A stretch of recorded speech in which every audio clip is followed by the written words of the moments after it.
انسان جو اپنے بیٹے کو وصیت کرتا ہے وہ اس کے تجربات کا نچوڑ ہوتی ہے اور کمال محبت کے ساتھ اس کی سراسر بھلائی مقصود ہوتی ہے، اور باپ وہ وصیت اپنے بیٹے کو کرتا ہے، اور یہاں وصیت کرنے سے قبل کتنے پیار بھرے انداز میں یا بنیا، اے میرے پیارے بیٹے، احفظ انی اربعن و اربعن، میں تمہیں 4 چیزیں بیان کرتا ہوں اور 4 چیزیں اس کے ساتھ جڑی ہوئی ہیں، تو یہ 8 چیزیں تم یاد کر لو۔ لا یضرک ما عملت معہن، اگر یہ تیرے عمل کا حصہ بن جائیں تمہیں زندگی میں کبھی نقصان نہیں ہوگا، زندگی میں تم شر سے بچے رہو گے، برائی سے بچے رہو گے، نقصان سے بچے رہو گے، تمہارا باطن تمہارا ظاہر اچھا رہے گا اگر ان 4 چیزوں کو 4 چیزوں کے ساتھ جوڑ کر کے اپنے عمل کا حصہ بنا لو۔ فرمایا ان اغنى الغناء العقل، سب سے بڑا غنا، سب سے بڑی دولت مندی، سب سے بڑی ثروت عقل ہے۔ اگر کسی کو عقل کا رزق دیا گیا ہے تو وہ سب سے بڑا دولت مند ہے۔ اگر اس کے پاس مال و متاع بہت سارے ہیں لیکن بے وقوف ہے تو وہ دولت مندی نہیں ہے۔ وَأَكْبَرُ الْفَقْرِ الْحُمْقِ، اور سب سے بڑا فقر اور سب سے بڑی محتاجی جہالت ہے۔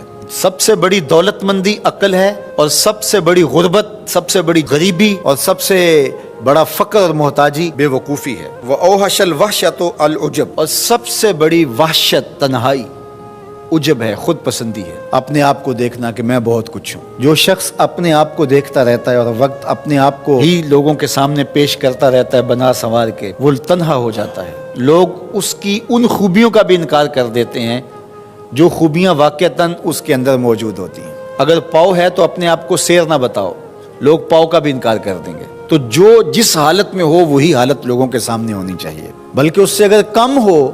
شیخ سعدی نے ایک بڑی خوبصورت بات لکھی کہ تم برے ہو لوگ تجھے نیک سمجھیں یہ بری بات ہے، لیکن تم نیک ہو اور لوگ تجھے برا سمجھیں تو کوئی فرق نہیں پڑتا، تم اللہ کی نظر میں نیک ہو۔ اس لیے تم اگر سیر ہو اور لوگ تمہیں پاؤ سمجھے تو کوئی فرق نہیں پڑتا، لیکن اگر تم اپنے آپ کو پیش کر رہے ہو تو لوگ تمہاری اس حیثیت کا بھی انکار کر دیں گے جو تمہیں حاصل ہے۔ وَأَكْرَمُ الْحَسَبِ حُسْنُ الْخُلْقِ، سب سے اچھا جو حسب و نسب ہے وہ کیا ہے؟ میں فلاں ہوتا ہوں، میں فلاں ہوتا ہوں، میں فلاں کا بیٹا ہوں، فلاں قبیلے سے میرا تعلق ہے، میرا باپ بڑا امیر کبیر تھا۔ اپنا حسب نامہ اس طرح لوگ پیش کرتے ہیں، مجھے جانتے ہو کہ میں فلاں ابن فلاں ہوں۔ سیدنا علی المرتضیٰ فرماتے ہیں بہترین جو حسب ہے جو آپ پیش کرتے ہیں وہ کیا ہے؟ حسن الخلق، تمہارے اخلاق کیسے ہیں، تمہارا خلق گواہی دے گا کہ تم اچھے خاندان کے چشم و چراغ۔ مشکاست کے خود ببوئت نہ کہ عطار بگوئت، فارسی کا ایک مقولہ ہے کہ خوشبو وہ ہوتی ہے جو خود بتائے کہ میں خوشبو ہوں۔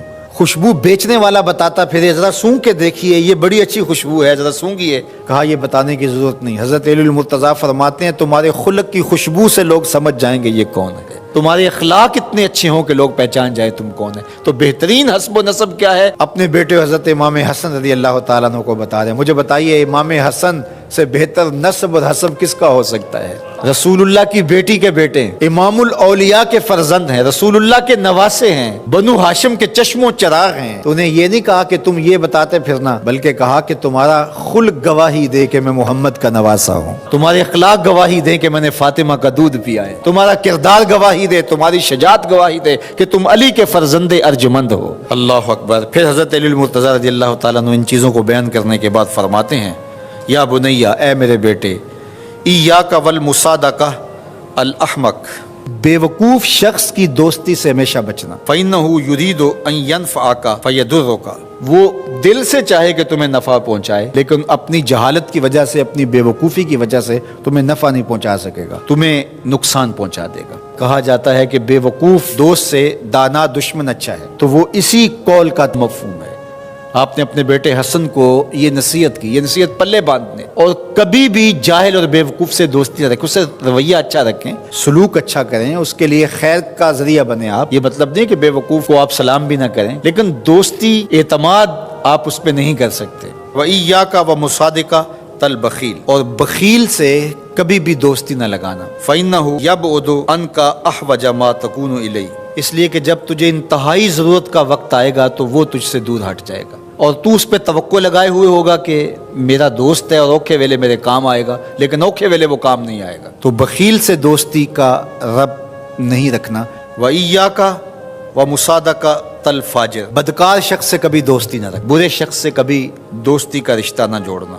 فَإِنَّهُ يَبِيعُكَ بِالطَّافَةِ، جو فاسق و فاجر ہے، برا شخص ہے، بدکار ہے، اس سے دوستی نہ رکھنا، اس لیے کہ وہ بہت تھوڑی قیمت میں تجھے بیچ دے گا۔ اور آخری بات، وَإِيَّاكَ وَمُصَادَقَةَ الْكَذَّابِ، جھوٹے آدمیوں سے کبھی دوست نہیں رکھنا۔ فَإِنَّهُ كَالسَّرَابِ يُقَرِّبُ عَلَيْكَ الْبَعِيدَ وَيُبْعِدُ عَلَيْكَ الْقَرِيبَ، وہ بعید کو تجھے قریب دکھائے گا، قریب کو تجھے بعید دکھائے گا۔ جو چیز قریب ہوتی ہے، جو سراب ہوتا ہے تو دور سے پانی دکھائی دیتا ہے، لیکن جب قریب جا کے دیکھتے ہیں تو سراب ہوتا ہے، پانی نہیں ہوتا۔ تو کہا وہ بھی سراب کی طرح ہوتا ہے، کذاب، جھوٹ بولنے والا، جو تجھے وہ نقشہ کھینچے گا جو ہوگا نہیں، تجھے وہ چیزیں بتائیں گا جو نفس العمل میں نہیں ہوں گی، اور تو ایک مغالطے میں مارا جائے گا۔ یہ ہے حضرت سیدنا علی المرتضیٰ رضی اللہ تعالی عنہ کے وہ اقوال نور، جن کی گہرائی، گہرائی اور حکمت سے بھرے ہوئے یہ کلمات سے پھوٹتے ہوئے اجالے ہماری زندگی کو ایک اسلوب دیتے ہیں۔